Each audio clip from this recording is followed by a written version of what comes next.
Et voilà, après 2 nuits de repos où j'ai pu un petit peu récupérer d'un début de semaine très agité, on y est. À nouveau en NBA, les choses s'affolent et à 24 heures de la trade deadline, ça commence à partir dans tous les sens. Il y a eu des gros deals là en vrai dans la grande ligue, comme Kyle Kuzma à Milwaukee ou encore Brandon Ingram à Toronto, encore plus récemment. Ça, normalement, j'en parlerai avec plus de détails dans une grosse vidéo récap que j'essaierai de sortir vendredi. Parce que ouais, aujourd'hui, je veux me focus sur un autre move. Un move qui lui aussi pourrait rebattre à son échelle les cartes en NBA, l'arrivée de Jimmy Butler à Golden State. Alors qu'est-ce que concrètement ce transfert qui vient d'avoir lieu implique pour les équipes principalement concernées? Ne bougez pas, vous connaissez, on regarde ça tout de suite ensemble.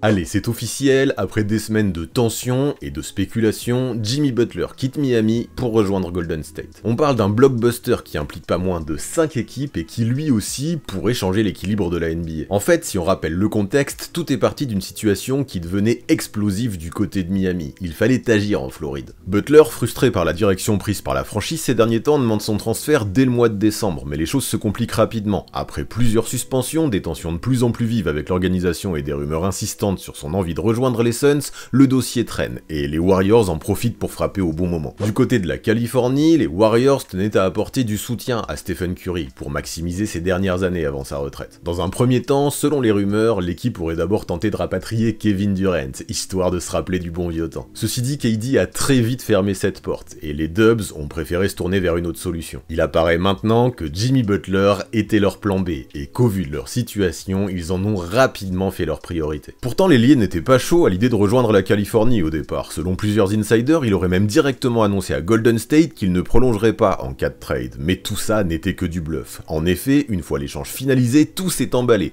À peine la transaction annoncée sur les réseaux, Butler signait une prolongation de 2 ans et 121 millions de dollars avec les Warriors. Ça, je pense que c'était la condition sine qua non pour Golden State pour que le deal puisse se réaliser. Mais rentrons dans les détails et voyons comment s'articule ce méga trade qui peut paraître très complexe au vu de toutes les parties qui sont concernées. Les Warriors récupèrent Jimmy Butler, le Heat récupère Andrew Wiggins, un premier tour de draft et PJ Tucker, les Pistons reçoivent Josh Richardson et Lindy Waters, le Jazz accueille Dennis Schroeder, les Raptors récupèrent Kyle Anderson, une usine à gaz qui permet d'équilibrer les salaires et de satisfaire tout le monde. Ne vous inquiétez pas, si vous êtes perdu, je vais essayer de vous permettre de vous y retrouver. Mais avant de plonger là-dedans, ce que je retiens, c'est que cette trade deadline 2025 est démente et elle nous offre à nouveau un move assez énorme qui pourrait impliquer pas mal de choses pour les équipes concernées, notamment Miami et Golden State. Bien sûr, même si c'est encore vraiment à chaud, je tenterai d'analyser l'impact que ça a sur ces deux équipes en donnant un maximum de détails. Mais d'abord, regardons un petit peu ce que ça a donné pour les 3 équipes mineures qui, elles, ont joué un rôle annexe dans ce transfert. En effet, Utah, Détroit et Toronto ont participé à ce deal mais n'ont pas du tout chamboulé leur roster. Ces franchises ont surtout profité de l'occasion pour récupérer des assets ou encore pour rendre des services en absorbant certains contrats. Rien de très spectaculaire, c'est sûr, mais ça vaut quand même le coup de s'arrêter un petit instant sur eux pour essayer de voir quel rôle ils ont eu. D'abord Utah, encore une fois, qui on s'en rappelle, a déjà mis le nez dans un trade plus tôt dans la semaine, celui qui a envoyé Luka Doncic à Los Angeles et Anthony Davis à Dallas. Dans cette histoire, le Jazz récupère Dennis Schroeder, et honnêtement ça ne leur coûte absolument rien. Ils venaient juste de récupérer PJ Tucker et ils n'avaient de toute façon aucune intention de le garder. Schroeder peut-il avoir une utilité là-bas à Salt Lake City? Peut-être, pour filer un coup de main à Keyonte George, leur jeune meneur, mais honnêtement,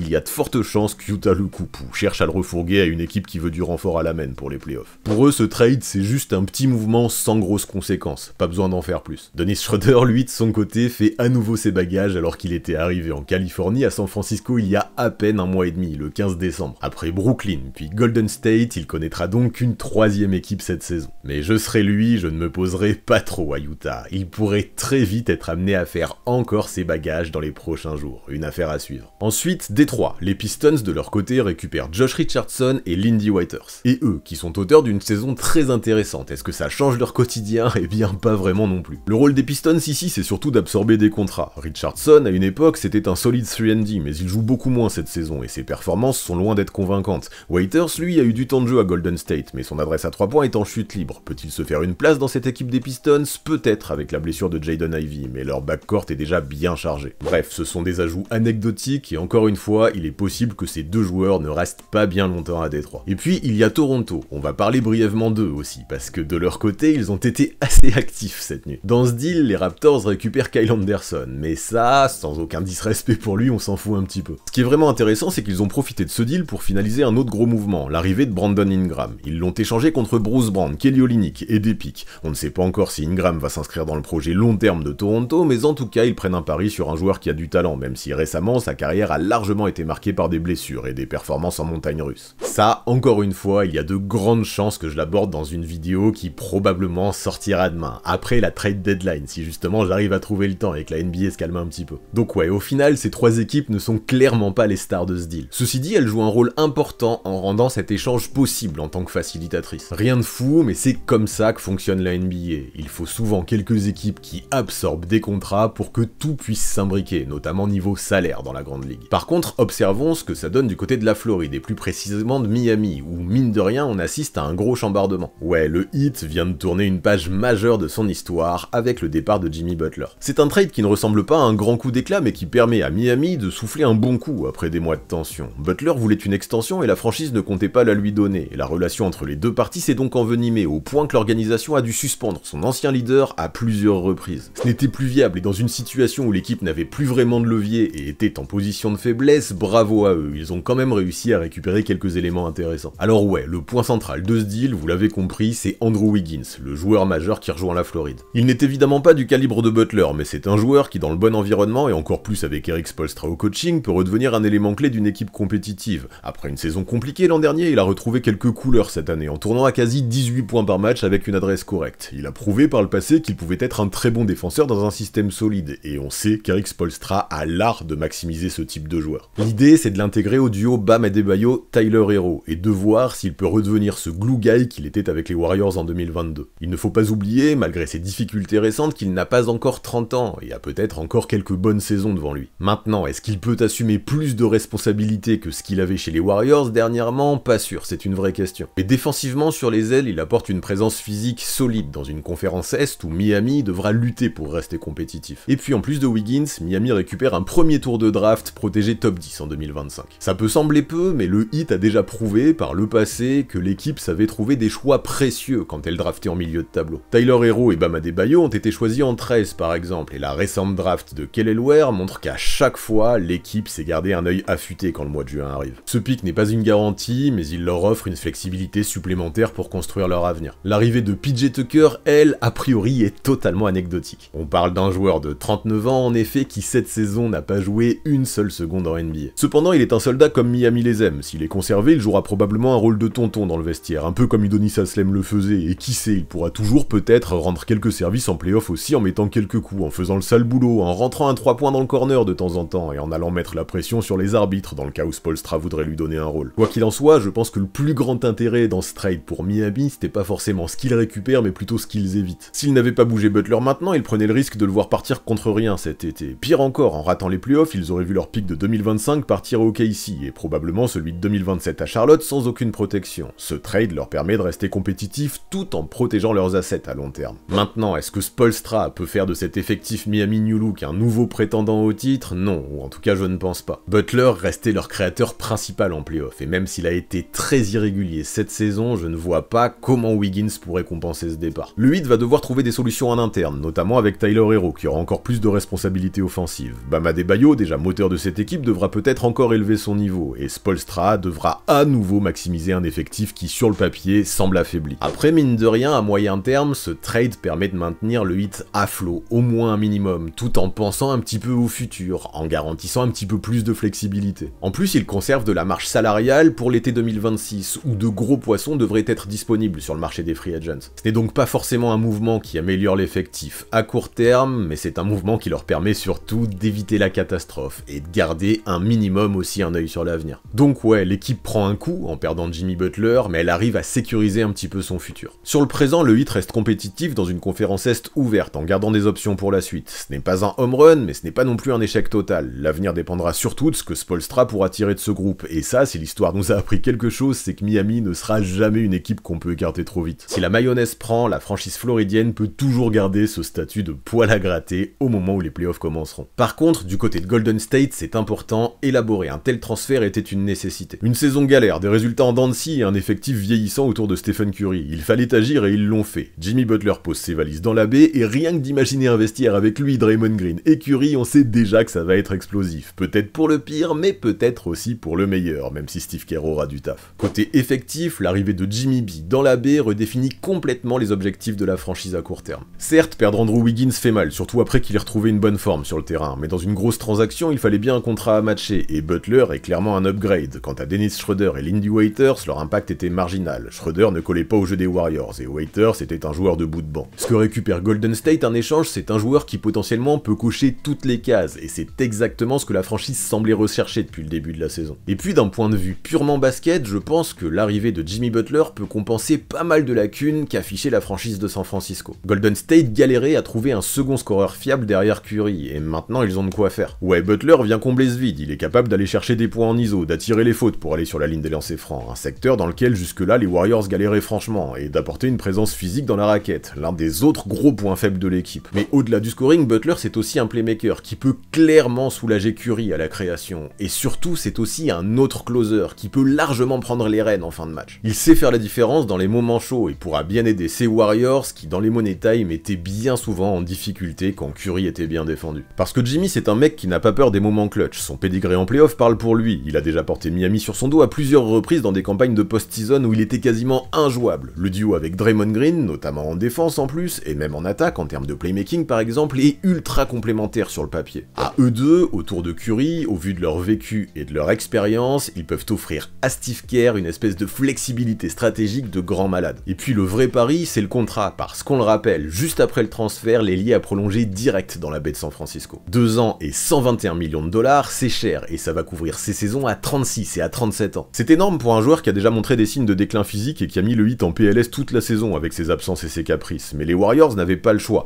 Tant que Curry est encore à son prime, il faut maximiser cette fenêtre de titre. Avec l'échec des négociations autour de KD, Butler représente peut-être leur meilleure chance maintenant de jouer un dernier run compétitif autour de leur duo historique Curry-Green. Par contre, financièrement, et ça pique, niveau taxe, les Warriors vont encore prendre un sacré coup dans la tête. Mais est-ce que c'est si inquiétant que ça? Non, pour eux c'est presque devenu une habitude. La bonne nouvelle, c'est que l'extension de Butler s'aligne avec celle de Curry et Green. Si ce projet ne fonctionne pas, ils auront l'opportunité de reset dans 3 ans, quand ces contrats arriveront à expiration. À court terme, pour Golden State, l'objectif est clair, disputer les playoffs et voir jusqu'où Butler, accompagné de Curry, Green et tous les autres, pourra les emmener. Actuellement dans la lutte pour le play-in dans la conférence Ouest, les Warriors ont besoin d'une grosse série pour ne pas dépendre justement du play-in, mais avec Butler et un effectif au complet, c'est une équipe que personne ne voudra croiser en post-season. Si le fit se passe bien, ils peuvent espérer un dernier run ambitieux avec leur corps, et ça peut être super intéressant à suivre. À moyen terme, à eux aussi, on l'a expliqué, ce trade leur permet de garder une certaine flexibilité. Le premier tour qu'ils ont lâché est protégé, mais il y a quand même des chances qu'ils s'en séparent dès cette année. Ça leur libère potentiellement d'autres pics pour le futur, et ça leur offre la flexibilité de faire d'autres ajustements dans les semaines, les mois, voire les saisons à venir. Et puis ce que j'aime bien, c'est que Kuminga est toujours là. Il y avait pas mal de rumeurs qui disaient qu'il pourrait être sacrifié, mais non, les Warriors ont réussi à le garder, et son développement pourrait être l'une des clés du projet futur de la franchise de Golden State. En clair, Golden State prend un risque, c'est sûr, notamment financièrement, mais c'est un pari calculé. Ils n'ont pas bradé leurs assets et ajoutent à leur équipe une vraie star sans se saigner sur le long terme. L'histoire nous dira si ça permet à l'équipe de redevenir un vrai contender, même si j'ai quelques doutes, j'en parlerai un petit peu après, mais une chose est sûre, ce trade leur donne une vraie chance de maximiser la fin de carrière de Stephen Curry, et rien que pour ça, je pense que ça valait le coup d'appuyer sur la gâchette. Et vous, donc, vous en pensez quoi de ce deal de vétéran? Spoelstra arrivera-t-il encore une fois à faire un tour de magie en permettant à ce Heat New Look de rester compétitif? L'arrivée de Butler de son côté permettra-t-elle à Golden State de retrouver des ambitions de titre? Perso, je vais pas y aller par 4 chemins, pour tout ça, j'ai quand même de vrais doutes. À mon avis, même si sur le papier ce trade est important, il ne va pas non plus secouer les ambitions de ses équipes dans la NBA d'aujourd'hui. Même si Butler a l'habitude de se surpasser en playoff et que Spoelstra, année après année, fait des miracles, je pense que ce ne sera pas suffisant pour complètement changer la dynamique de ces deux équipes, que ce soit à court ou à moyen terme. Après, attention, je pense quand même que ce deal est une bonne chose pour les deux équipes. Miami évite la catastrophe et Golden State, mine de rien, rien, même si je pense que ce sera difficilement suffisant, se renforce. Le problème c'est qu'en NBA la concurrence est rude, et même si je pense que ce deal peut être une bonne chose pour les deux équipes concernées, ce ne sera probablement pas suffisant pour définitivement changer leurs ambitions. Je vous le répète, dites-moi ce que vous pensez de tout ça, j'ai hâte de vous lire dans la section commentaires. Elle est là pour ça, alors lâchez-vous la team.